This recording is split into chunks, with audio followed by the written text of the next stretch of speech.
Hi, welcome to Leader Feeder. I'm Suzanne Jakes, the marketing coordinator at Unique Training and Development. And again, I'm with Kirk Langford, our general manager at Unique Training and Development and Frontline Leadership Systems, USA. Hi, Kirk. How's it going? I'm good. How are you, Suzanne? Good. So I prepared for this Leader Feeder today. Ooh, okay, cool. I went to yoga.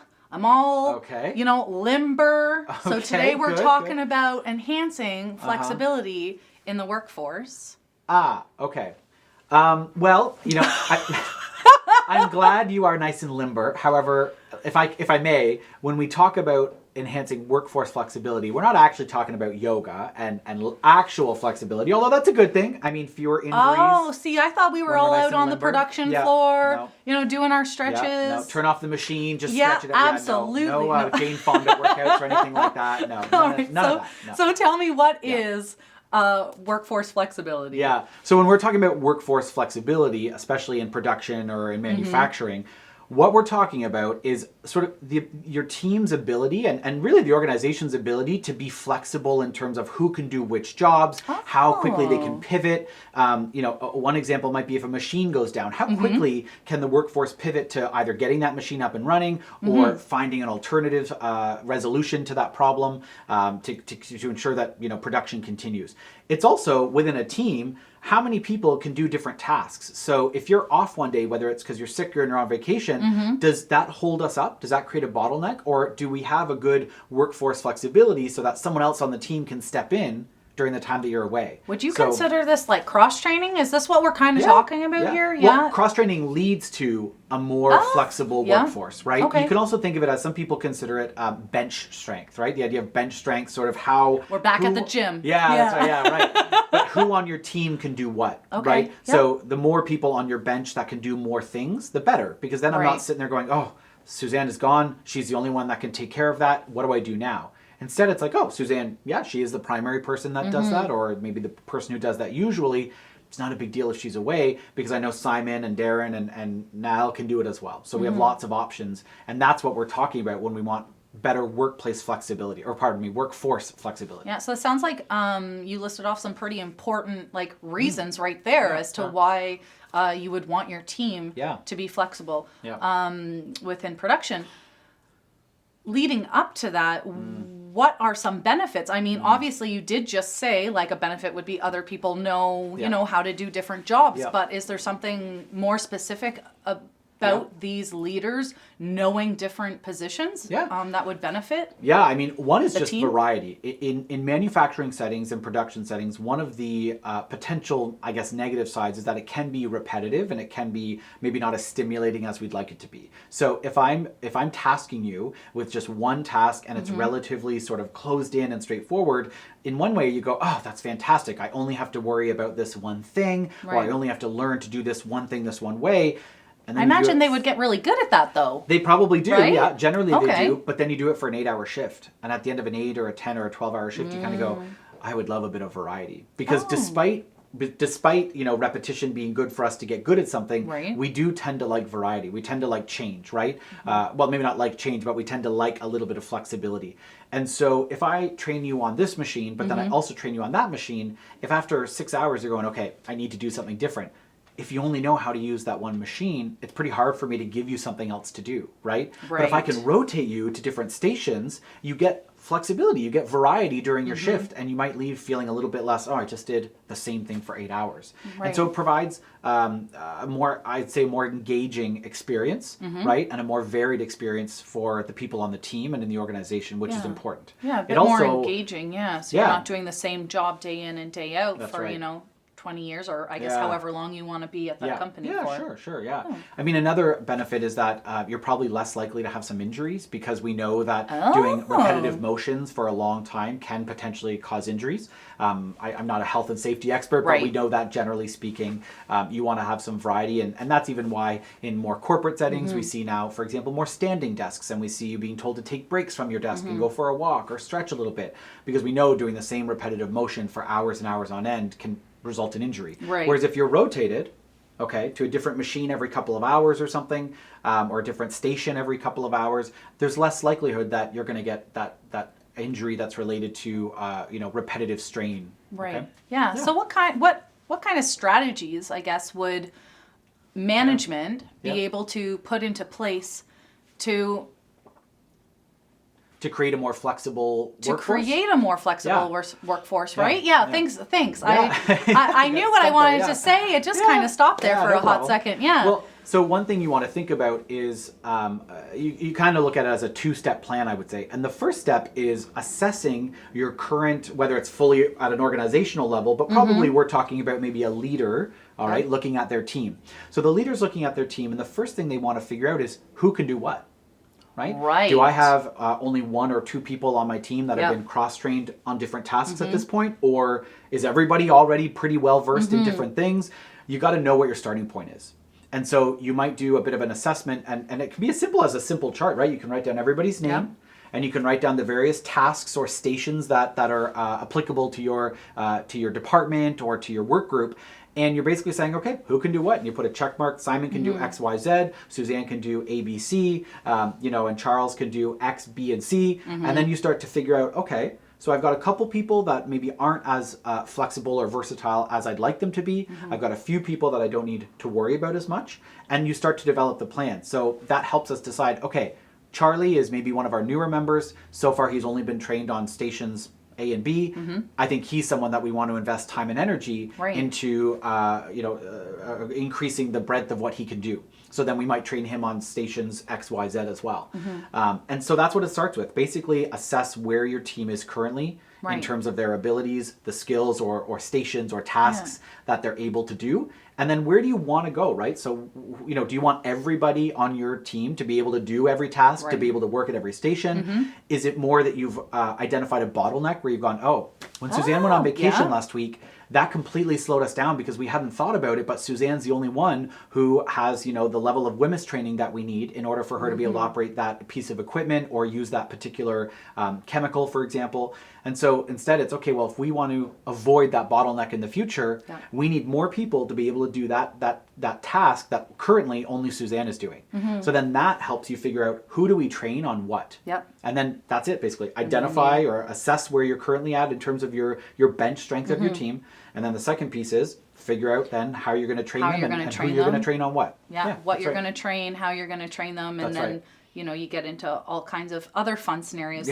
Well, that's great. I mean, when you break it down like that, that doesn't seem too challenging, actually. Just breaking it down into charts and seeing who, and then you can easily apply the training where it needs to go to create a more flexible work environment, right? It can seem like a challenge because I think anytime we're introducing training, it can be seen as over and above what everybody's already expected or required to do, right? So you've already got your 40 hours a week that keep you busy, and now the leader has to try to find time to figure out a training plan and sort of assess their team's training ability. So there's a challenge there. And then we also have to get the employees to find time to do this training. So it can seem really difficult, but it's sort of what I might call short-term pain for long-term gain. Right? Because in the short term, yes, we might be a little bit busier or maybe more overwhelmed than we would normally be because we're trying to learn, these new tasks or processes. But in the long term, now we have that flexibility on our team. We have that bench strength that helps us go, okay, next time Suzanne needs to be away, whether it's for vacation or whether because she's not feeling well or something, we don't have that bottleneck that we had last time. So yes, short-term pain potentially a little bit, but with a long-term gain in mind. Okay, great. Thanks. So now that we've implemented this flexibility training program, you've identified who needs the training, how do you schedule this and keep it moving? Yeah, it's a really practical question because you want to make sure that one of the things you don't want to do is train somebody on something and then not actually let them practice, right? If I train you on something and then you don't get to do it or try it for 6 or 8 months or sometimes even 6 or 8 weeks, it's really hard to solidify those skills to become proficient at that additional task. And so I think rotation is a really important piece. So for example, maybe we have 6 stations, in our workspace or in our department, and you've got 6 staff. Even though it might be easy to say, well, Suzanne, you're normally on station A, that's your preferred station, I'm just going to keep you there, and we'll only move someone else into there when you're away or, when you're unavailable. The pitfall we would fall into in that case is then nobody else ever gets to try that station until the unfortunate event that you're not there. right? And so it's better to say, hey, I know that's your preferred station, but we are still going to do regular rotation of all the different tasks or all the different stations to make sure that at the end of the day, everybody stays fresh and kind of updated on what the task looks like and how to do it, and that they get a chance to practice it regularly. So would you use that same chart? Now, you spoke earlier about creating a chart to see what Charlie was good at and Rebecca was good at. After you got this going for, I don't know, maybe a month, and you got everybody kind of trained up, would you continue to go down that path like every 6 months? Would you create another chart? Would you do it all over again? I think it's funny, I don't really think you're doing it all over again as much as you're always doing it, because we know that teams shift and change. We know that people move on to other opportunities, whether it's a different organization, whether it's a promotion, things happen, people's life changes, and that causes shifts. So the reality is that, in all honesty, I'd almost have a perpetual chart where I've always got my team members, and I've always got the different tasks that need to be done, and I've always got who can do what. Because the other thing is, you mentioned a month. Well, the reality is that if you've got a team that currently is not very well cross-trained, you don't have a lot of flexibility, that might not be a month. That might be 6 months of continued training, and because I'm not just going to say, okay, and the next week you've got to now learn station A, B, and C. That's a lot to expect depending on the complexity of the station and the machinery and the equipment. Of course. So it might be more realistic to say, I'm going to start you on station A. Once you're competent in working on that one, I'm going to move you to B, but I'm going to keep rotating you to the ones you were doing before as well. Because this oddly sounds familiar with my own training. Yeah, that's right. Yeah, what do you know? This is starting to sound familiar. Yeah, that's right. And so it's more of an ongoing list, as it were, or a chart, whatever you want to call it. And one of the, I guess, benefits or interesting things about this is that when you implement something like this, not only does it benefit the organization, not only does it even benefit the leader and the team as a whole, but it even benefits the individual employees or folks on your team, right? Because they're getting cross-trained, they're getting to know other tasks. Like we mentioned, they might avoid more injuries and stuff, but actually they're learning more skills. And when they're learning more skills, they become more valuable not only on their team, but they become more valuable to the organization. So maybe they might be more motivated, more motivated, more engaged, but also, for example, more ready for like a promotion. Right? Because in order to be the leader of a team, it can be really helpful, not necessary, but it can be helpful to have a really good sense of all the different tasks on the team. Where if I get promoted to the leader because I was really good technically on one machine, that might not really make me very good as a leader of the team, because I don't really have an understanding of the whole team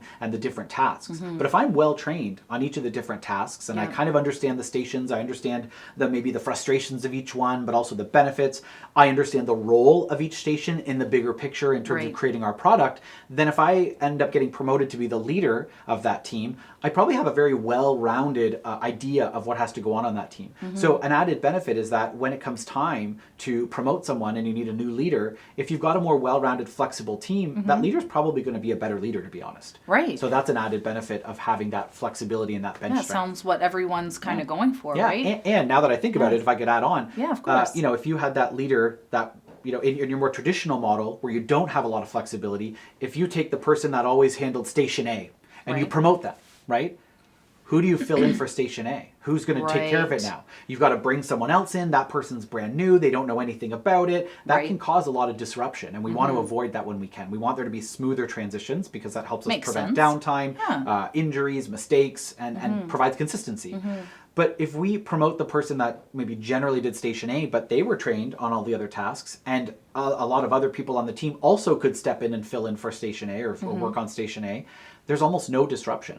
Right. So we can really quickly pivot to whatever changes come our way when we have more flexibility. So if we have to reduce our team, when we want to grow our team, a new piece of equipment comes in, a new product is being made on the line, we can adapt much more quickly the more flexible our team is.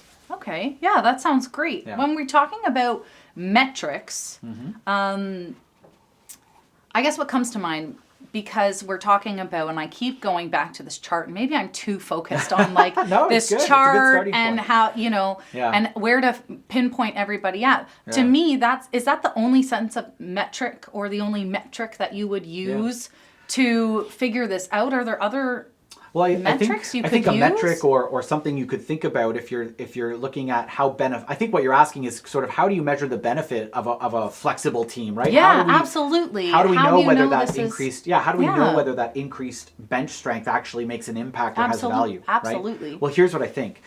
I think you'd have to look at, for example, last time Suzanne was off sick for a couple days, we had to completely halt production on that line because we realized Suzanne's the only one that can manage that. So what do we do when she's Right. gone? So we had to wait for her to come back. She had a backlog to work out. It caused her stress. It caused the team stress because they Right. got backed up. So when we have a team that's more flexible, for example, one of the first things we can measure is simply, did production continue? And in almost any organization, if we can continue production and we don't have that downtime that we might have when that sort of specialist or that person that only handles one piece of the puzzle is gone, right? If we can avoid that, already we're going to see a good ROI on taking the time to do that training. So that's just one example of the value or of the impact of increasing your bench strength. But like I said, another example is if someone does leave the team, whether it's for promotion or whether it's they leave the organization, how much stress and anguish does that change cause? Does the team go on through? a team where it's very siloed, you're going to find that they're Right. less flexible and less able to adapt to that change. So Right. more flexible teams, less downtime, less disruption. Right. Well, thanks, Kirk. I don't want to say my yoga class was for naught, but thanks for talking about flexibility in the workforce and what that My means. pleasure. I appreciate it. Yeah, and I guess I should go do some downward dog or something now because I'm not as limber as you are. So thank you. This is fun. Thanks so much. All right, thanks. Bye.